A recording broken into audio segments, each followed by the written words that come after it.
Safdah TV. Apa Ki? Ini bingung aku tuh ya, aku lihat artikel Indonesia itu kebanyakan orang Islam zaman sekarang tuh kayak kebagi-bagi gitu. Ada yang satu di bawah naungan Ustadz ini, satu di bawah naungan Ustadz ini. Oh, perpecahan. Gimana tuh? Namanya perbedaan mah biasalah, itulah. Ada yang bilang perbedaan itu adalah rahmat gitu kan. Jadi saling melengkapi ntar. Gak bisa dong berbeda kan? Assalamualaikum. Waalaikumsalam warahmatullahi wabarakatuh. Masya Allah, sehat. Sehat, Ustaz?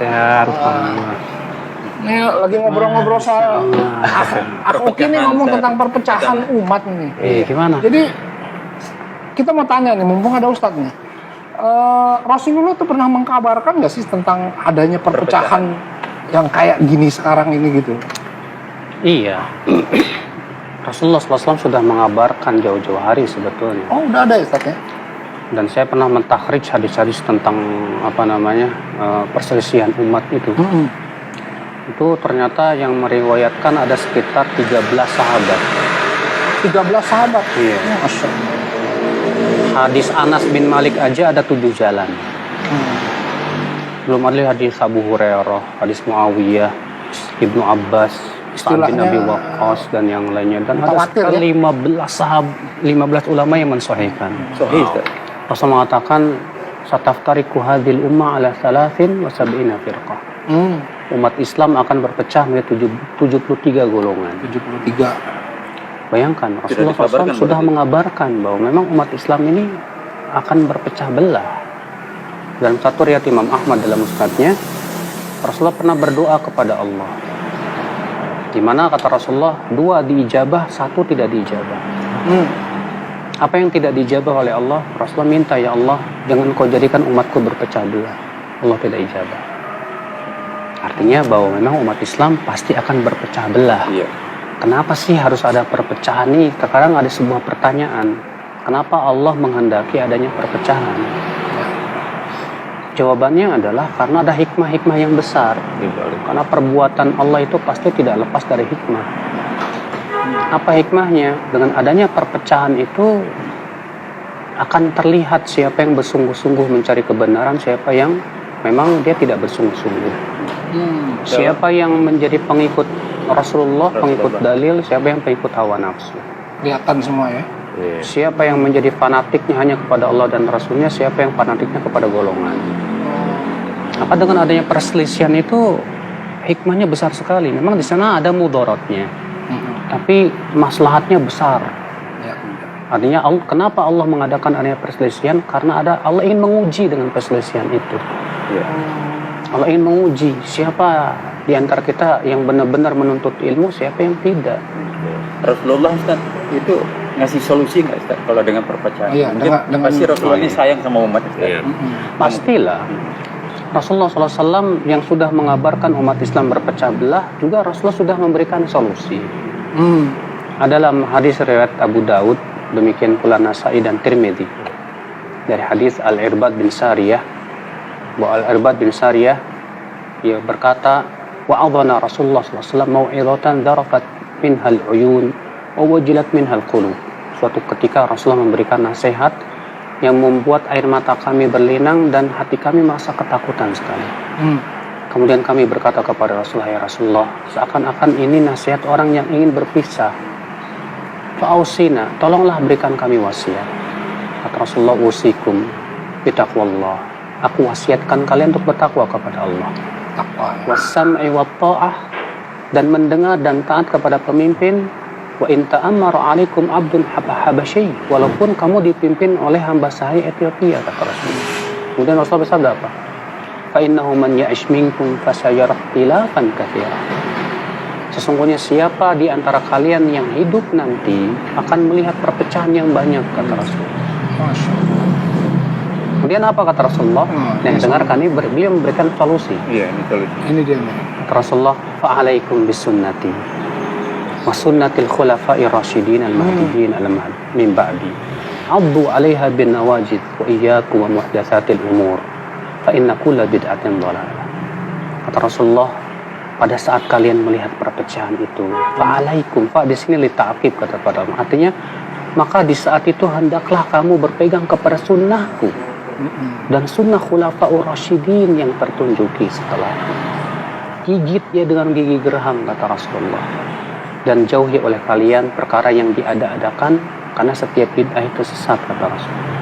Lihat, Rasulullah ternyata ketika mengabarkan akan terjadinya perpecahan, Rasulullah sudah memberikan solusi.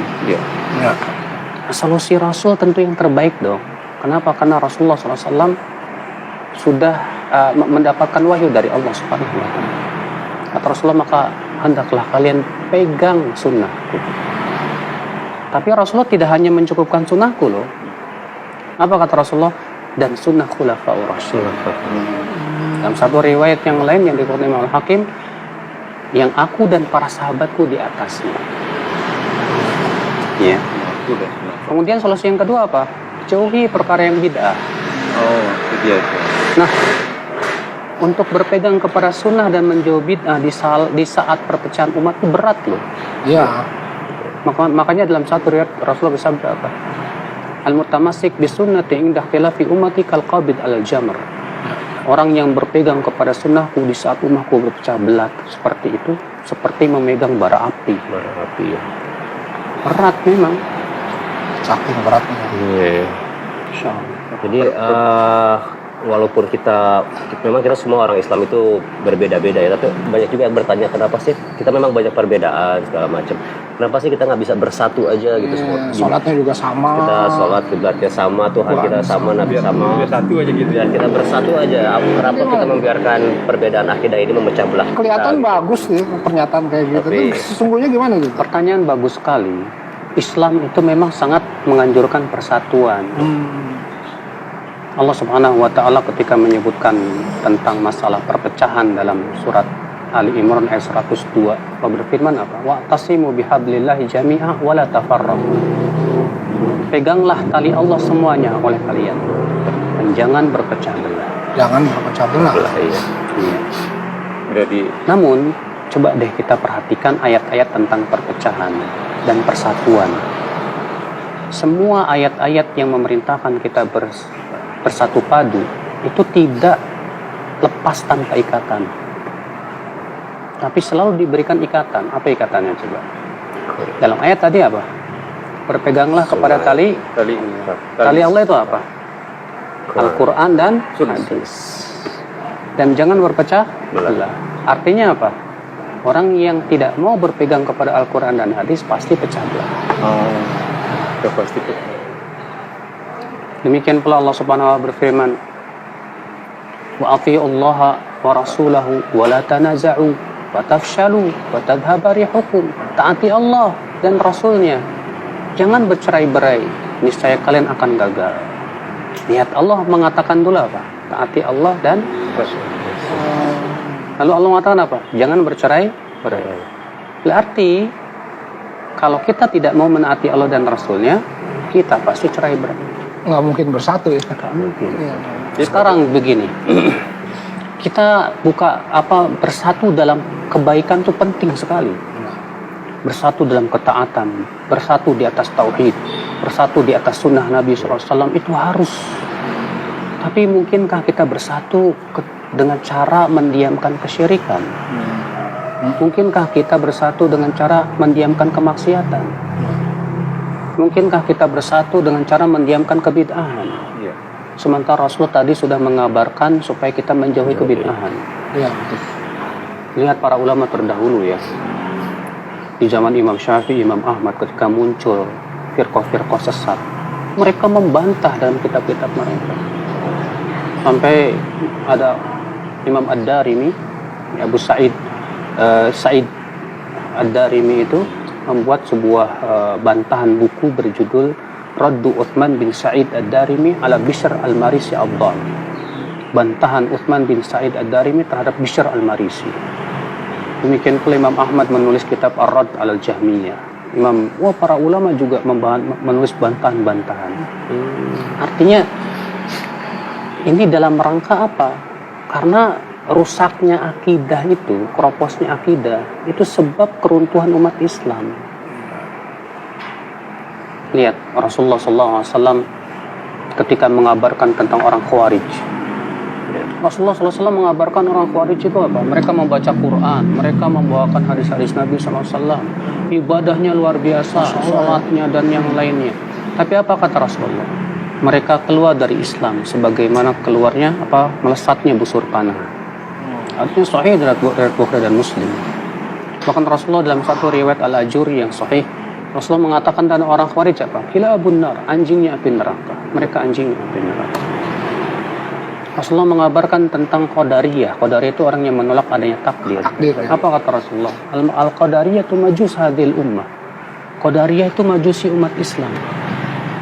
Artinya persatuan itu jangan sampai menyebabkan kita diam dari menjelaskan tentang kebenaran.